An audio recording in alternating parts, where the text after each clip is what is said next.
Hey everyone, Carl here with Literate Lessons, bringing you a Unite video this week. The Glaceon video did fairly well, so I thought it would be fun to cover one of my favorite Pokemon that I'm currently playing with, and that's Azumarill. Azumarill is this melee bulky all-rounder that has a really cool ability in the form of huge power. Unlike VGC where it doubles your attack stat, this one makes sure that when we're in a 1v1 combat, all of our moves are a critical hit, at the disadvantage of only dealing 150% bonus damage instead of 200% like a normal crit would be. On the downside, when we're into a battle with multiple Pokemon, when like a 2v1 or a 2v2 in situations like that, they will never be a critical hit. And so you get to abuse this in certain situations by trying to single out certain targets and essentially just blow them up before their team can come and help them.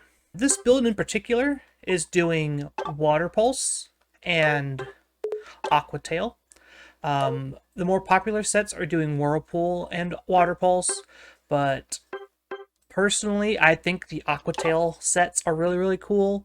It acts as a ranged auto attack, where you have essentially a cone that you swing in front of you, and if you hit them in the outer part of the cone, you're going to deal more damage and essentially crit for more if it's a single target. Whereas if you swing in the middle or in the closer to you, it's going to be a little bit less damage. It's still decent damage overall because, again, it's going to be a crit in single target situations. But the idea is to get them to run away from you as you swing your Aqua Tail towards the target and chase them down, dealing a lot of damage in a very short amount of time. For items here, we are playing Attack Weight because as Azumarill, we like to stack. We're also playing Weakness Policy to help boost our HP, make us a little bit bulkier. We are an all-rounder, so we're going to be up in front of people's faces all the time.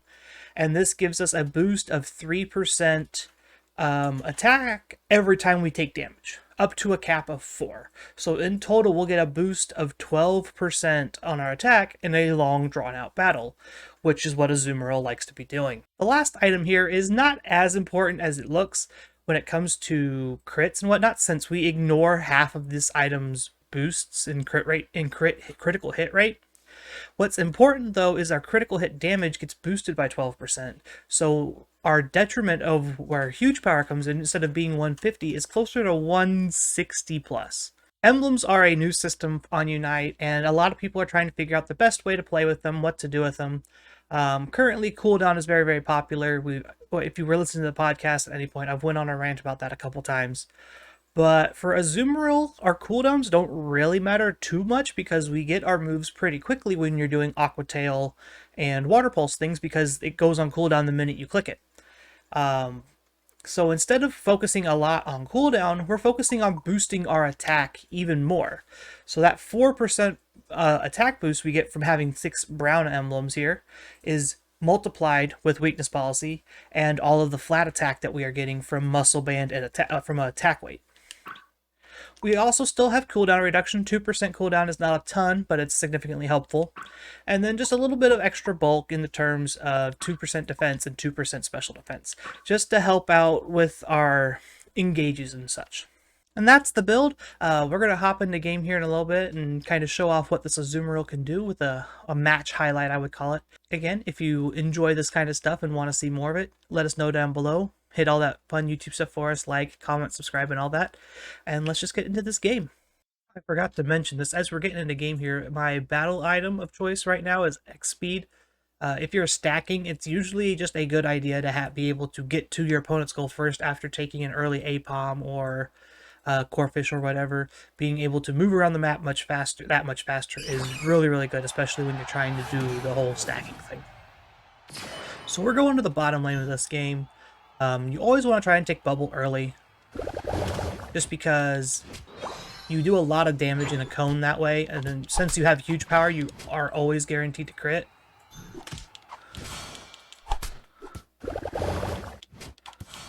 Just gonna get that. Opponent hasn't shown up yet, so we're probably just going to score early here. Get our first stack.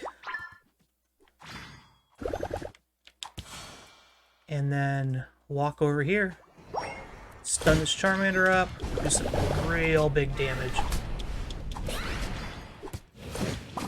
Look at that. Look at those crits. And that's kind of the idea here. We have second stack here. We're not quite level 5 yet, and that's when we evolve. So if we can get this Audino down here, we should be able to get this pretty quick. Oh, well, we need the Corphish. Almost. There it is. Now that we have Aqua Tail, we are a menace. We have very good secures. Look at that. Oh, he got level 5 there, unfortunately. We can just kind of just activate this and walk around a little bit. So, Playrough also got a buff with Azumarill in the last patch. Unfortunately, it does not stack with your Aqua Tail, so everyone's running Water Pulse, just because it's just a little bit easier to stick on top of people that way.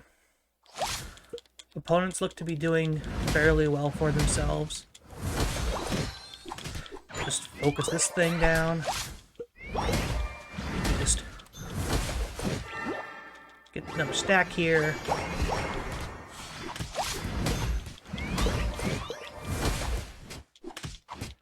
I'll just keep critting you.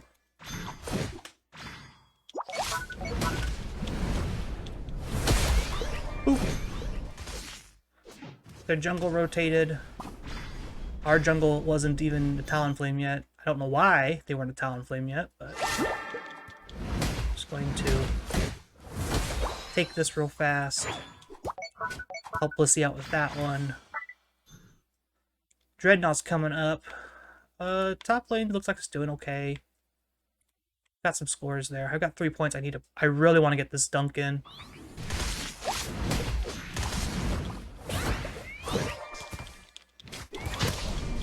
That's pretty good damage, actually. I would like to get Water Pulse. There it is. Now that we have Water Pulse, we get to stick on top of people a little bit better. Especially since we can just do this.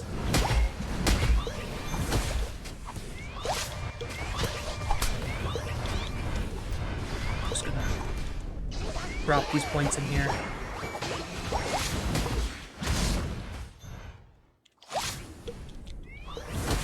Get that free crit. And we just bounce back in. I'm gonna die here. Oh no, I'm not. I forgot. So there's a bonus here when you use Aqua Tail. So on your boosted attacks you have Lifesteal.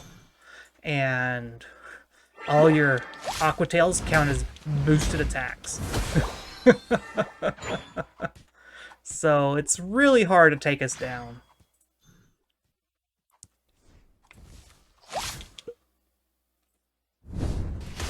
Alright, well.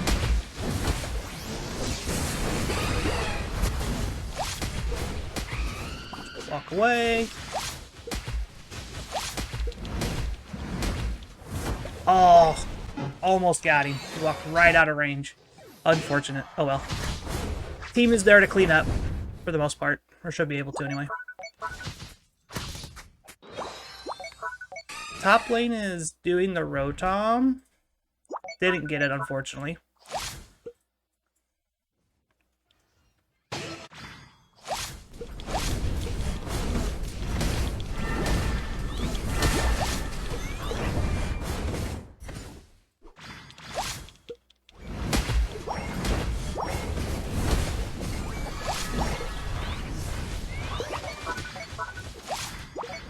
Boop, boop.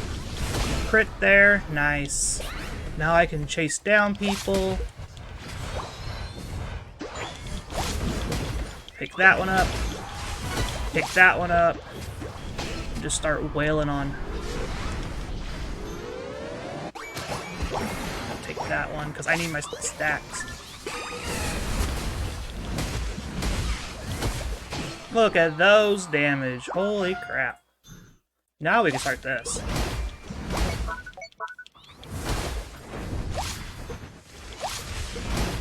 Boop, boop, boop. Deleted. And now we have the Dreadnought all to ourselves. Look at that. Isn't that great?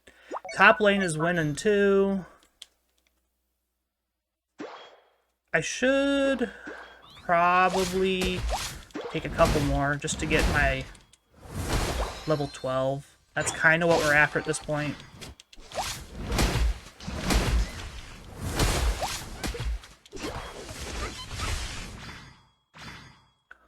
Rotom is going to be up before Dreadnought. Zeraora just diving in and dying. What else is new? Opponent has a Blissey. I have enough points here that I might be able to just get a cheap score. That's fine. I can just heal up off of you. That's fine. Heal up. That's fine. Unfortunate there. Pikachu kind of just left us to die. Didn't want any part of that, but opponents are really focusing on trying to push that top lane there and are losing that fight because we pulled Zeraora down. So now they get Rotom for free. They can probably walk that in. I'm going to walk down here and just blow up this poor Zeraora before it knows what hit it.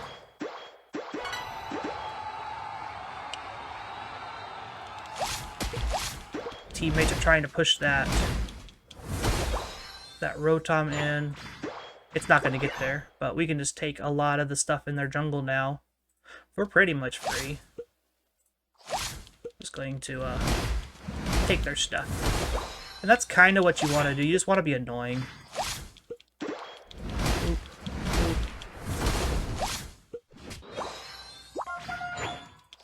Just take their jungle stuff away from them.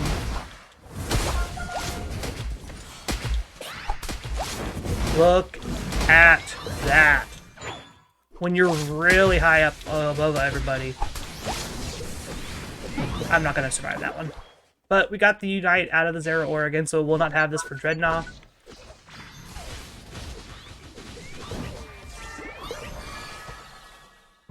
Looks like Charizard beat the Talonflames. Not surprising. Zapdos is up. We have our Unite. Zeraora won't. And Zeraora is also taking out the Blissey, it looks like. Not Zeraora, Garchomp.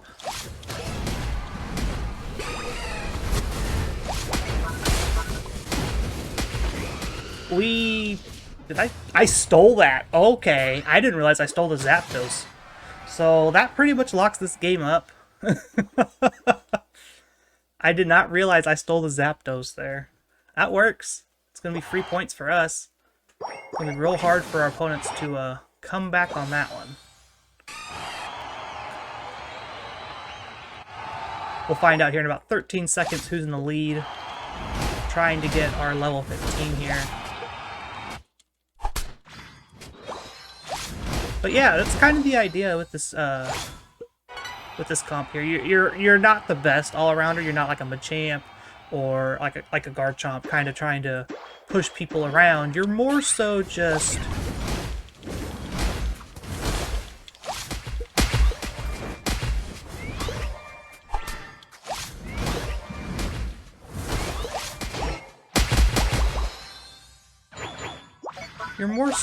being annoying. And like this.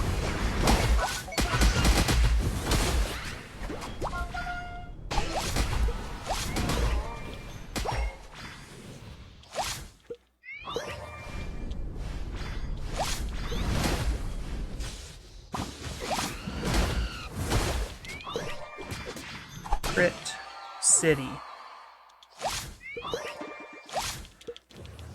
Okay.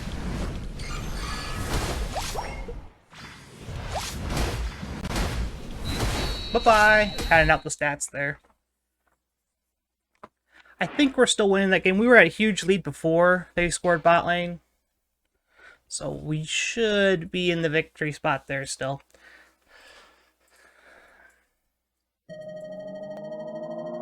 Yeah, just barely, but we still got there. Definitely through the end game there a little bit with people not really protecting bot lane instead of protecting mid. But it's what happens. It's what you expect when you're solo queue in Masters. But yeah, let's take a look at some damage here. We got 11 KOs. That's insane. Garchomp just barely outsnuck us on MVP. 100k damage when you're critting big bulky things like Snorlax and Blissey all the time, and things like Zeraora that just love to take damage. You're going to get high damage numbers like that. That's a lot. What'd you think of the build? I think I showed it off fairly well there, being able to just walk up and deal massive amounts of damage to opposing Pokemon. Being able to just solo anybody that wants to come and be in your lane is a very good feeling when it comes to being an all-rounder and just a bulky Pokemon in general. You do have to make some sacrifices being a stacking Pokemon. You don't have to worry about your opponent's stacking on top of you as well, and that's kind of the trade-off you do back and forth. You can play this Pokemon in center or in top or bot. It's kind of flexible wherever. If you do go center with this Pokemon, definitely play the Muscle Band over the attack weight. You're not going to be stacking as often, and Muscle Band helps out with your crits as well. Helps you kind of clear a little bit faster, because early you can definitely struggle a little bit. Again, make sure to do all that fun YouTube stuff for us. Like, comment, subscribe. Leave a comment down below. If you have ideas for your own Unite builds, or if you want to see more Unite content, let us know. And other than that, have a wonderful morning, afternoon, evening, wherever you're at in the world. We'll see you all on Monday for the podcast. Bye, everyone.